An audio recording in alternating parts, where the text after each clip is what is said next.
Bueno, muy buenas noches. Nos vamos alistando para dar inicio a nuestro encuentro de esta noche, nuestra catequesis, nuestra charla, nuestra reflexión en momentos de crisis, para seguir permitiendo que el Señor entre a nuestra casa con una palabra de aliento, con una palabra de esperanza.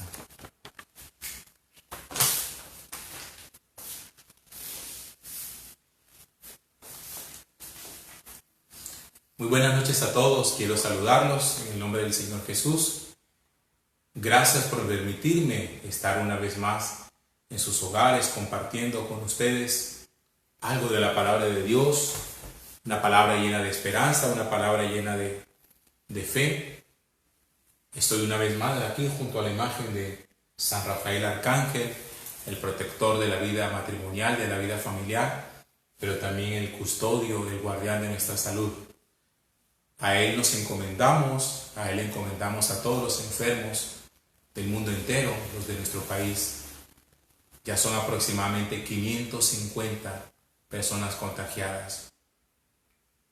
Pedimos al Señor que tenga piedad de ellas, que tenga piedad de nosotros, que custodie nuestro cuerpo, que nos proteja de todo mal, de todo peligro, y que así como marcó en el Antiguo Testamento las casas de los israelitas para que la peste no tocara a ninguno de sus hogares, también marque y selle todos nuestros hogares para que la peste funesta se detenga y retroceda. Quiero invitarlos para que iniciemos este encuentro con una pequeña oración. En el nombre del Padre y del Hijo y del Espíritu Santo. Amén. Señor Dios Todopoderoso, en tus manos están puestas todas las cosas, pero principalmente nuestra vida. Queremos presentarte y poner delante de ti lo que somos, lo que tenemos, lo que hacemos. Te presentamos nuestro cuerpo y nuestra alma, nuestra mente y nuestro corazón. Humildemente te suplicamos que sea el guardián tú de nuestras vidas, que protejas nuestras familias, a todas las familias que en este momento permiten que a través de este medio podamos llegar y que ellos puedan recibir de ti una palabra consoladora. Te damos gracias por todos los pastores que en el mundo entero han empezado a utilizar estos medios que la tecnología nos ha permitido para poder llegar a muchas casas. A ti, Señor, te alabamos y te glorificamos. Tuyo es el poder, el honor y la gloria por los siglos de los siglos. Amén.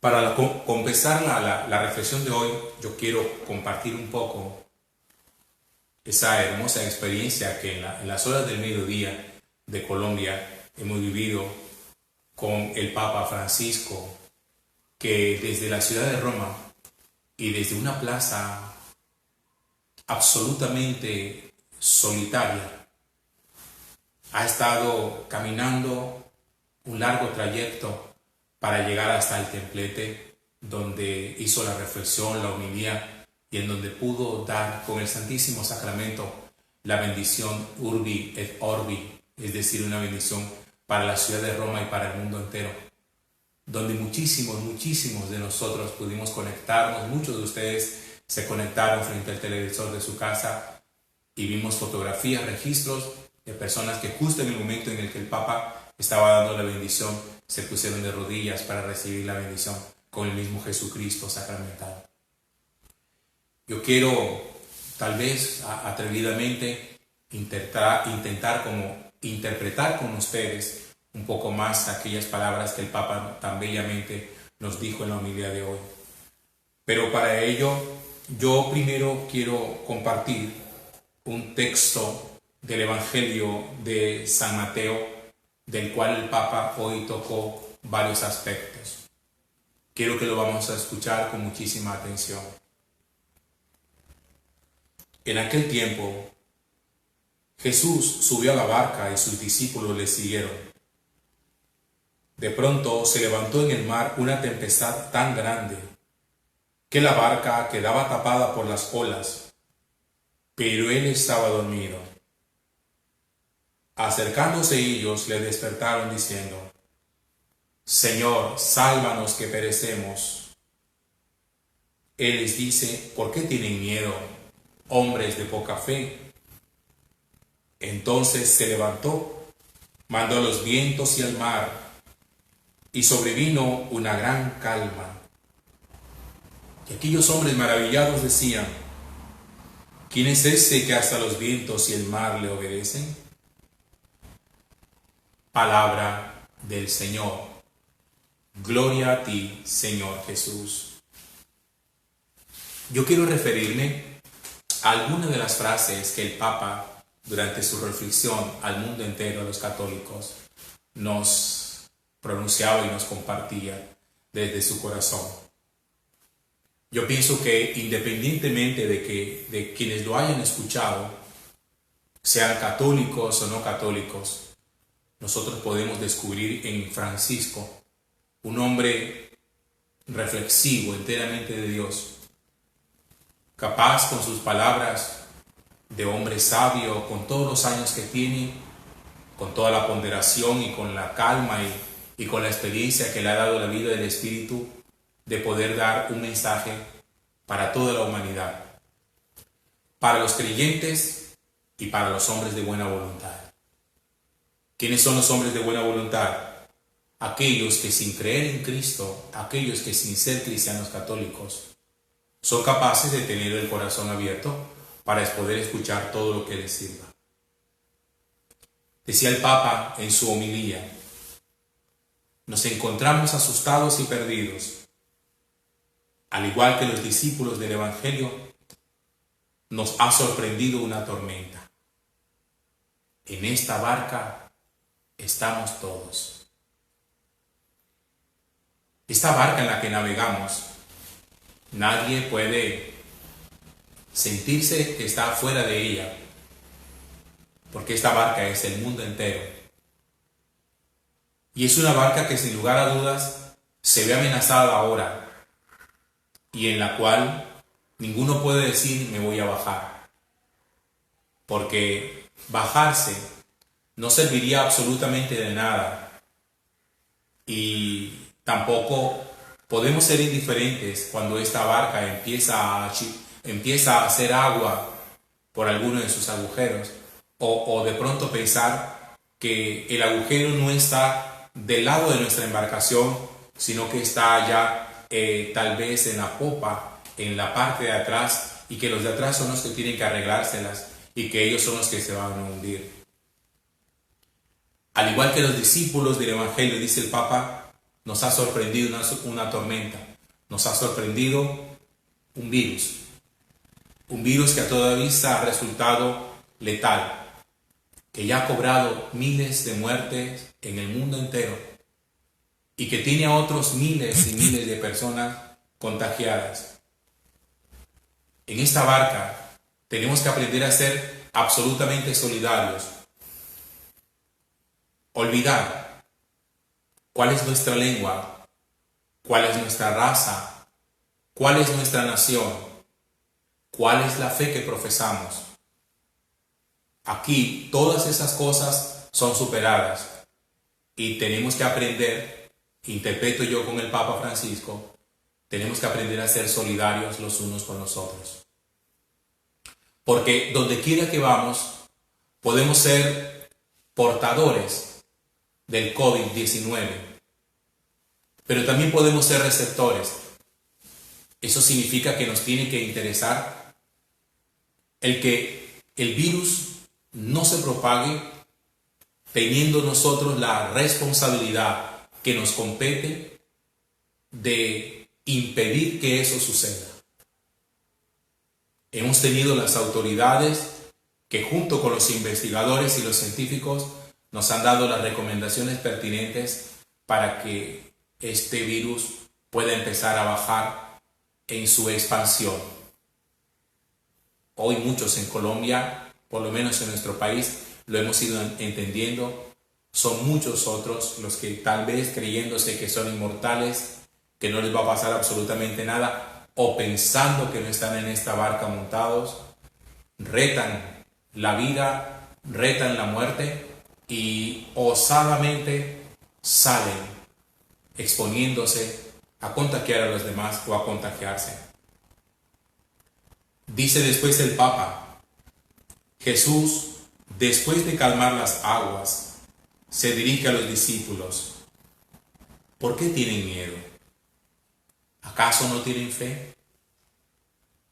Hace unos días atrás, en una reflexión de estas, tal vez en una de las Eucaristías que celebra a las 9 de las 7 de la mañana, yo les decía que en la Sagrada Escritura dicen los especialistas que la expresión no tengan miedo aparece 365 veces en la Sagrada Escritura. Eso quiere decir que Dios tiene esa misma expresión todos los días del año, desde el 1 de enero hasta el 31 de diciembre, y nos hace, al levantarnos de nuestra cama, recordar que no podemos tener miedo. ¿Acaso no tenemos fe? Y esta frase sí va directamente a los que creemos, bien sea porque sean musulmanes y creen en el único Dios vivo y verdadero, el Dios de Abraham, bien sea porque sean judíos, porque creen en el único Dios vivo y verdadero, el Dios de Abraham, bien sea porque seamos cristianos en las diferentes denominaciones, cristianos católicos, cristianos ortodoxos, cristianos anglicanos en las diferentes denominaciones, cuando tenemos al único Dios vivo y verdadero, el Dios de Abraham, pero manifestado en la persona de Jesús. El Señor nos sigue diciendo a nosotros, ¿acaso no tienen fe? ¿Es que acaso nuestra fe ha sido socavada? ¿Nuestra fe ha sido minada? ¿Siente usted que estas circunstancias o cualquier otra en algún momento de su vida han puesto a prueba lo que usted cree? Miren, hace unos pocos años, muy pocos, tuve la oportunidad de poder entender mucho mejor una frase que el apóstol San Pablo escribe a Timoteo, su discípulo. Y es interesante cómo el Señor, aunque tengamos alguna formación teológica, filosófica o bíblica, el Señor cada día nos ayude como a recomprender la Sagrada Escritura, a visualizarla, a poder descubrir la riqueza insondable e inacabable de la palabra de Dios. Pablo, hablándole a Timoteo, le dice, está Pablo en la cárcel y desde la cárcel ya le escribe a Timoteo. Ya Pablo es un hombre mayor de edad, ya es un anciano. Pablo sabe que su muerte es inminente y le escribe esta frase: he combatido el combate de la fe, he llegado a la meta y me espera una corona de gloria que no se marchita. He combatido el combate de la fe. Para quienes piensan que la fe es simplemente la aceptación o el asentimiento racional de verdades teológicas, como cuando uno le preguntan durante la Eucaristía los domingos acerca del credo y el sacerdote a manera de interrogatorio les dice: hermanos, ¿ustedes creen en Dios Padre Todopoderoso, Creador del cielo y de la tierra? Y ustedes levantan la mano como en un juramento y dicen: sí, creo. ¿Y ustedes creen en Jesucristo, su único Hijo? Y ustedes dicen: sí, creo. ¿Y creen en el Espíritu Santo y la Santa Iglesia Católica, etcétera, etcétera? Ustedes dicen: sí, creo. Ustedes con la cabeza y con la razón dicen sí. Pero resulta que la fe no es simplemente decir sí. El mismo apóstol Pablo dice: el que confiesa con sus labios y cree con su corazón. Es decir, no basta que la fe esté simplemente aquí en el intelecto. Necesitamos que la fe también sea vital, sea existencial. Que la fe toque todos los aspectos de nuestra vida, de tal manera que cuando nosotros le decimos al Señor que creemos realmente en Él, seamos capaces de dar ese salto al vacío con la confianza absoluta de que el Señor sostendrá nuestra vida con su mano y que el Señor a nosotros no nos va a defraudar. Por eso Jesús pregunta a los discípulos: ¿por qué han sentido miedo? ¿Acaso no tienen ustedes fe? ¿No saben ustedes que yo voy aquí con ustedes en esta barca que se remece? Y la pregunta entonces es si nosotros creemos realmente o no que Jesús navega en la barca de nuestra familia, a no ser que usted lo haya dejado en el puerto, que usted le haya dicho: bájate de esta barca, que esta es la barca de nuestra casa y necesitamos viajar solos. Claro, es muy fácil experimentar terror cuando nosotros nos damos cuenta de que Jesús nunca ha viajado con nosotros en la barca de nuestra casa, que hemos sido navegantes osados, que simplemente hemos creído que nos la sabemos toda y que podemos salir solos a navegar en la vida, que no nos va a pasar absolutamente nada. Esta circunstancia que estamos viviendo y muchas otras, la pérdida de un ser querido, la muerte de una persona amada, de alguno de nuestros padres, de alguno de nuestros hijos, nuestros hermanos, esas cosas muchas veces se vuelven como un campo minado en donde uno pone el pie, inmediatamente explota y lo mutila o lo mata. Algunas personas sienten que su fe se ha vuelto un campo minado porque tienen demasiadas circunstancias que la ponen en peligro, que la hacen explotar y que al final se quedan sin nada. Pero resulta que la fe verdadera nos hace, como dice el apóstol San Pablo, comprender que combatimos el combate de la fe. El combate de la fe. Vean, hermanos, vivir la fe no es tan fácil como a veces uno lo cree. Y menos aún cuando uno piensa que desde la casa, como dicen algunas personas, yo no necesito hacer oración, yo no necesito leer la Biblia, yo no necesito congregarme, yo no necesito culto, yo no necesito religión, yo no necesito misa, yo no necesito sacramento, yo no necesito cura, yo no necesito nada, yo creo aquí solo en Dios. Ese tipo de fe, vivido de esa manera, es justamente lo que explota cuando pasan momentos difíciles. Y ahí uno se cuestiona hasta dónde de verdad hemos confiado en el Señor. Dice además el Papa en su discurso de hoy, en su homilía de hoy: la tempestad desenmascara nuestra debilidad. Ahí mostramos realmente lo que nosotros somos. Tantas veces que presumimos de nuestra superinteligencia, de nuestras habilidades, de nuestros logros, que ciertamente son muchos, pero nos sentimos como pagados por ellos. Nos sentimos autosuficientes. Como decimos en el argot popular, en los colombianos, nos sentimos el chacho de la película. Para quienes me siguen de otros países, el chacho es el protagonista, a ese que le disparan 5, 10, 20 veces y no muere, y que sigue dando la batalla, que sigue dando la guerra, que le pueden cortar un brazo con un sable, pero sigue dando la guerra. A veces nos portamos así, como si fuéramos inmortales e invencibles. Y esto nos ha hecho entender que la vida pende de un hilo y que nadie tiene nada asegurado, salvo la salvación cuando ha confiado en Jesús. La vida pende de un hilo. Y que este virus no tiene acepción de personas, que ha contagiado a reyes y a poderosos, a gobernantes, a políticos, a ricos y a pobres.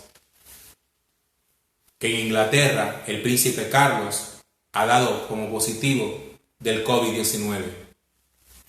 El primer ministro inglés ha dado como positivo del COVID-19.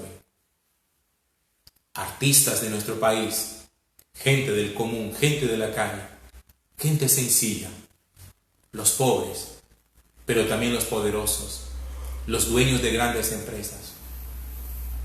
La vida cuelga de un hilo. Y aquí se desenmascara todo. Aquí mostramos lo frágiles que somos. Y muchas veces desenmascara nuestros temores más escondidos y nuestras mayores cobardías. Dice además el Papa esta frase preciosa que me ha impactado muchísimo. Nos hemos mantenido imperturbables, pensando mantenernos sanos en un mundo enfermo. Repito, nos hemos mantenido imperturbables, pensando mantenernos sanos en un mundo enfermo.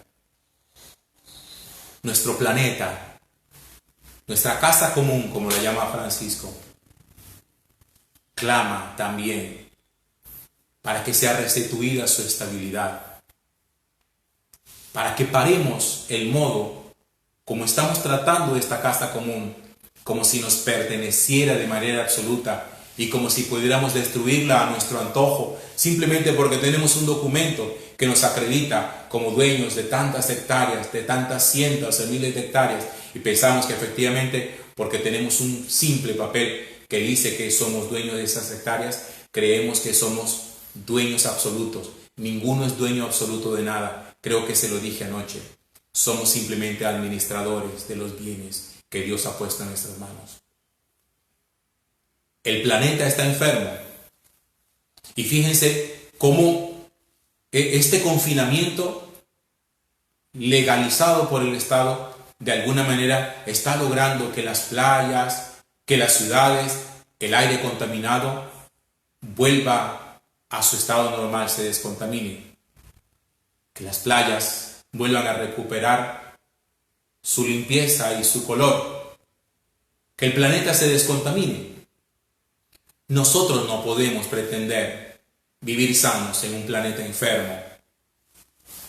Nosotros no podemos pretender, hermanos, vivir como en esa contraposición de que nos sentimos bien, imperturbables. Imperturbables simplemente quiere decir que nada nos inmuta, que nada nos importa, que nada nos incomoda, que nada nos afecta. Pensamos que nada nos afecta y que de pronto encerrados en nuestro búnker, que montados en el piso más alto de nuestra edificación, que metidos en la caja fuerte de un banco donde guardamos todas nuestras reservas económicas, allí vamos a estar protegidos. Eso tampoco es verdad. No podemos pensar que podemos sanarnos si el planeta lo seguimos contaminando y lo seguimos dañando. Dice el Papa, además, en tiempos de sufrimiento, entendemos el llamado de Jesús, que todos sean uno. Esa frase, que todos sean uno, aparece en el capítulo 17 del Evangelio de San Juan, donde Jesús, orando a su Padre antes del día de su pasión, ora por el mundo, ora por sus discípulos y le dice: Padre, que todos sean uno, como tú y yo somos uno.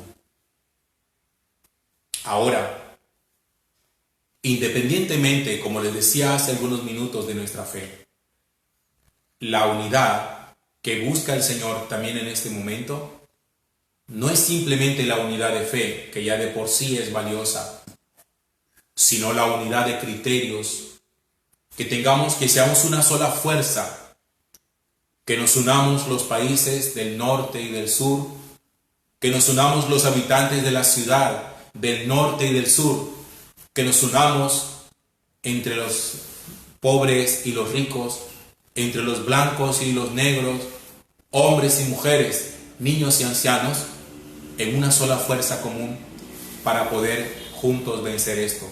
Esto no es un problema de pocos. Esto es un problema de todos y todos necesitamos actuar. Ustedes saben muy bien que hay cierto tipo de enfermedades que se dan de una manera más propensa en algunas personas que en otras. Y de pronto, cuando uno no está dentro del grupo de personas propensas, a alguna enfermedad, uno dice, eso no es problema mío. El otro mirará cómo se las arregla, cómo se entiende. Pues resulta que esta enfermedad no es problema de pocos. Es problema de todos y en todos está la solución. En usted. Entienda que no debe salir de casa sin ninguna razón. Entienda que esto no es simplemente un acto de terror para llevar al mundo al fracaso. Entienda que esto no es la estrategia de poderosos para someter a los pobres. Estados Unidos cuenta más de 100,000 contagiados.